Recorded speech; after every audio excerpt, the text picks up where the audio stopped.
The word jihad is mentioned in the Quran about 41 times.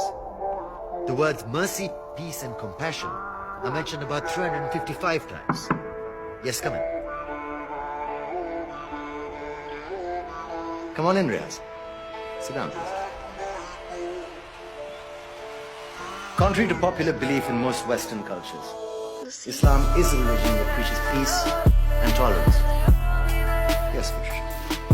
If Islam truly is a religion that preaches peace, then how come the world's most troubled spots, the West Bank, Afghanistan, Pakistan, Iraq, they're all plagued with Islamic terrorism? That depends on your definition of terrorism. Some might argue that the US invasions of countries like Iraq and Afghanistan are also acts of terrorism. No, those were acts of war to get rid of despotic regimes. Or a means of getting at a country's oil. Conspiracy theories. Well, Yeah? yes, please. Go ahead, Riaz. Mr. Khan is right. I mean, if we're talking about terrorists, the world's biggest terrorists are the white superpowers. Come on now. No, really, stop and think about it.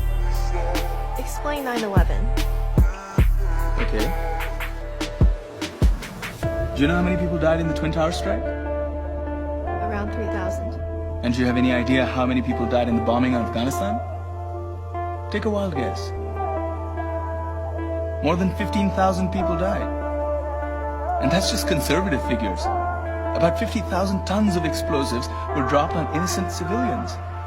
Men, women, children. But that was because of the Taliban. Now that you brought it up, did you know that the Taliban was a creation of the CIA to fight the Russians? Whatever. They were still harboring terrorists.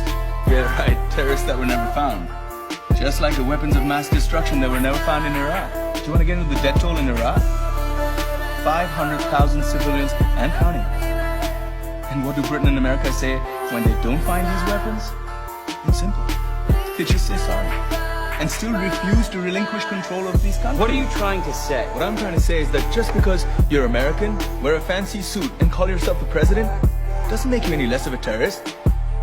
I'm saying that if you don't stop meddling in other people's countries, you will face a backlash. If Muslims like you feel that way, then why don't you get out of our country? We will.